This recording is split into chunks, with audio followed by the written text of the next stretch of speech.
Hello everyone, एक बार फिर से आप सभी का जेएनसी की इस बेहतरीन और डिजिटल प्लेटफॉर्म पर हार्दिक स्वागत एंड अभिनंदन। आज की अपन की ये सिलेक्शन बूस्टर क्लास सभी स्टूडेंट के लिए जो एएनएम की तैयारी कर रहे हैं उन सभी के लिए बहुत ज्यादा बेनिफिट रहने वाली है।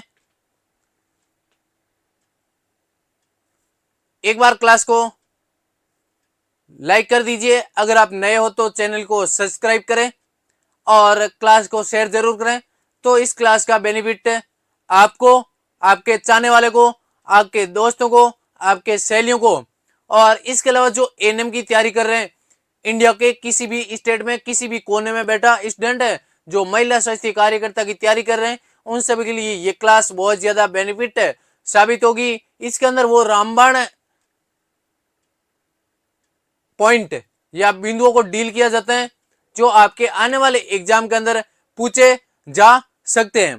तो अगर आज के पॉइंट की अपन बात करें तो सबसे पहला पॉइंट है, अगर अपन को पूछा जाता है मानव शरीर में जो अपन का मस्तिष्क होता है उसका कितना भार होता है, तो आपको बोलना है 2 पंडेज। कितना पंडेज है? 2 पंडेज या 1/50 भाग।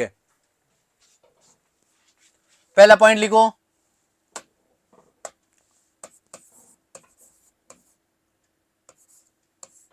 पूर्ण रूप से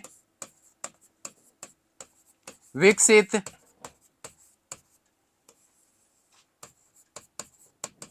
पूर्ण रूप से विकसित मस्तिष्क का वजन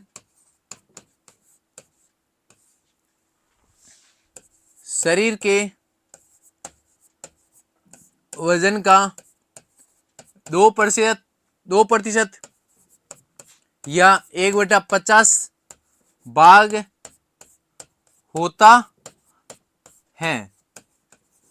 याद रखोगे कि 2% अपन के बॉडी का जो भार है वो किसका भार है? अपन के ब्रेन का भार है। 1/50 भाग है। आज की अपन की क्लास का दूसरा पॉइंट है कि जो सेरिब्रम होता है, सेरिब्रम का जो प्रेरक क्षेत्र होता है, मोटार एरिया होता है, वो सर ये जो फ्रंटल लोब होता है ना, इसके अंदर प्रेजेंट है होता है। सेरिब्रम का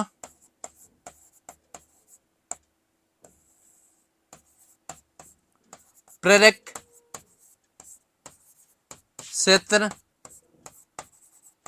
या मोटार एरिया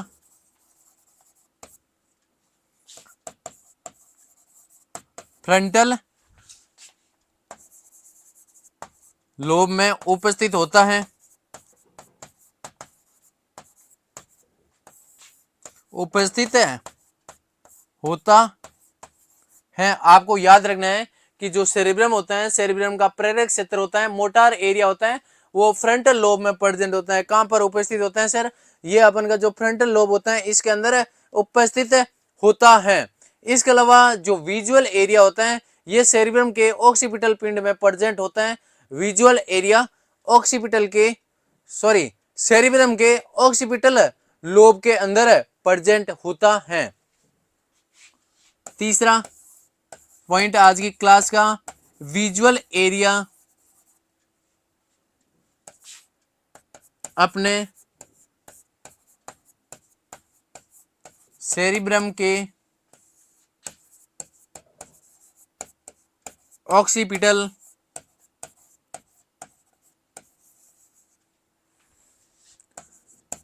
क्षेत्र या फिर एरिया में उपस्थित होता है।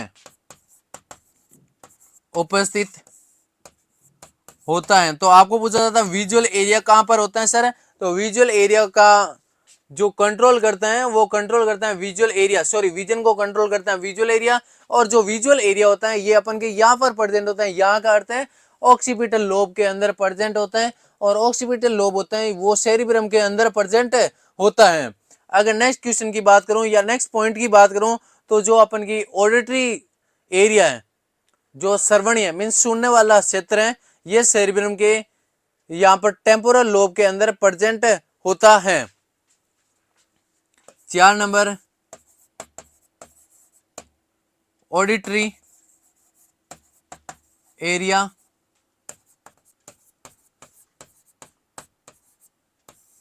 सेरिब्रम के टेम्पोरल लोब में उपस्थित होता है। तो आपको पूछा जाए ऑडिटरी एरिया है वो सर कहां प्रेजेंट होता है, वो आपके टेम्पोरल लोब के अंदर प्रेजेंट होता है। टेम्पोरल लोब को लेटरल लोब भी बोला जाता है, यहां पर प्रेजेंट होता है, सुनना यहां पर। इसके अलावा अगर पूछा जाता है तो एक होता है गैस्ट्रेटरी, और क्या होता है सर, गैस्ट्रेटरी मीन्स जो अपन के स्वाद वाला एरिया होता है वो सब प्रेजेंट कहाँ होता है, वो प्रेजेंट होता है अपन के यहाँ पर। इसका अर्थ है पैराइटल है लोब में।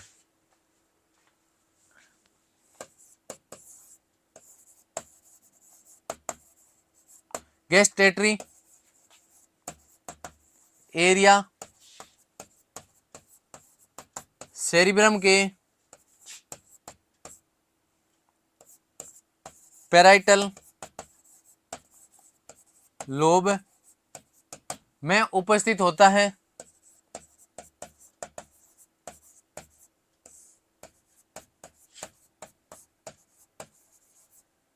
कहाँ उपस्थित होता है सर, ये भी अपन के सेरिब्रम के पैराइटल लोब में उपस्थित होता है। उसके बाद में नेक्स्ट एक यहाँ पर ओल्फैक्टरी होता है, जो ये अपन के सूंघने वाला एरिया होता है ना, ये भी कहाँ प्रेजेंट होता है सर, ये भी यहाँ टेम्पोरल में होता है, और सुनने वाला है वो भी यहाँ प्रेजेंट होता है। तो नेक्स्ट पॉइंट है कि ओल्फैक्टरी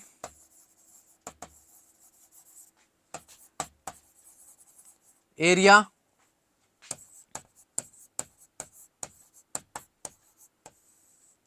सेरिब्रम के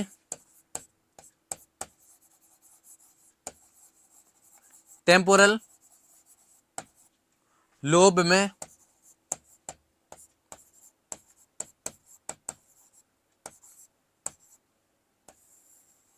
उपस्थित होता है। तो आपको बोलना है कि जो ओल्फैक्टरी एरिया होता है सर ये कहाँ प्रेजेंट होता है, तो ये भी अपन के सेरिब्रम के ये जो टेम्पोरल एरिया होता है इसके अंदर प्रेजेंट होता है। ये चीज आपको याद रखिए। और जो सेरिब्रम का हेमीस्फीयर होता है जो दाएं और बाएं दो भागों में बंटा हुआ रहता है। कितने भागों में, दाएं और बाएं दो भागों में बंटा हुआ रहता है। तो सेरिब्रम का जो दायां भाग होता है ये अपन के बॉडी के बाएं भाग को कंट्रोल करता है, और जो बायां भाग होता है सेरिब्रम का हेमीस्फीयर का वो अपन के बॉडी के दाएं भाग को कंट्रोल करता है। तो आपको हमेशा याद रखना सेरिब्रम के दो अर्धगोलक या हेमीस्फीयर होते हैं। सातवां पॉइंट, सेरिब्रम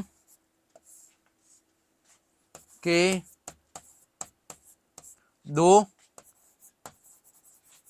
हेमीस्फीयर या फिर हेमीस्फीयर का दूसरा नाम होता है अर्धगोलार्ध। क्या बोलेंगे सर, अर्ध गोलार्ध भागों में बंटा हुआ रहता है। और ये हमेशा ध्यान रखना। नेक्स्ट 8 नंबर पॉइंट, जो बायां हेमीस्फीयर है वो दाई बॉडी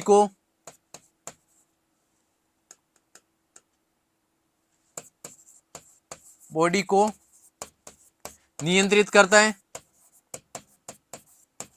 बाईं बॉडी को नियंत्रित करता है। और नेक्स्ट पॉइंट है जो दायां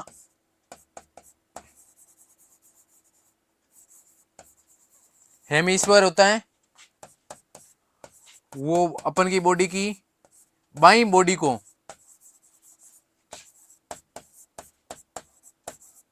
नियंत्रित करता है,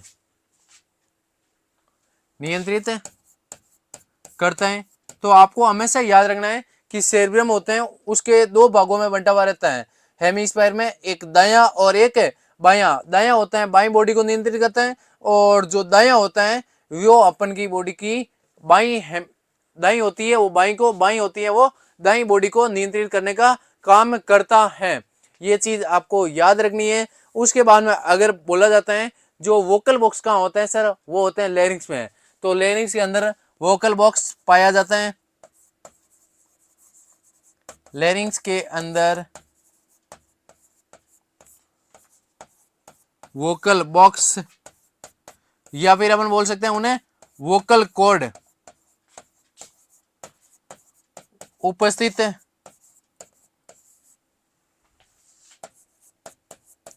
होता है और जो बोलने में मदद करता है। किस में मदद करता है सर? जो बोलने में मदद करता है। याद रखना ये पॉइंट हाईलाइट लगा के। तो आज की इस सिलेक्शन बूस्टर क्लास में यहीं तक है। जो आपके 10 पॉइंट लिखे हैं, इन्हीं 10 पॉइंटों को आपको अच्छे से पढ़ना है, अच्छे से रिकॉल करना है। आने वाले एग्जाम के अंदर यहाँ से पूछने की संभावना रहती है। तो thank you so much everyone. आपका प्यार और स्नेह ऐसे ही बना के रखें जेएनसी के ऊपर और जेएनसी के टीचर्स के ऊपर, हमारे ऊपर। तो ये क्लास कंप्लीट होने के बाद में कमेंट बॉक्स के अंदर अपना रिव्यू जरूर दें। ये आपके लिए पॉइंट सिलेक्शन बूस्टर क्लास कितना बेनिफिट साबित हो रही है आपके लिए। इसके अलावा कोई और टॉपिक हो जो आपको समझ में नहीं आ रखा है, उस टॉपिक को भी कमेंट बॉक्स में आप बता सकते हो। और जो 9 बजे क्लास होगी इसके बाद में, उसके बाद में जो क्लास होती है 3 बजे, उन्हीं क्लासों को देखना ना भूलें। Thank you so much. बने रहे जेएनसी जोधपुर के साथ में। God bless you.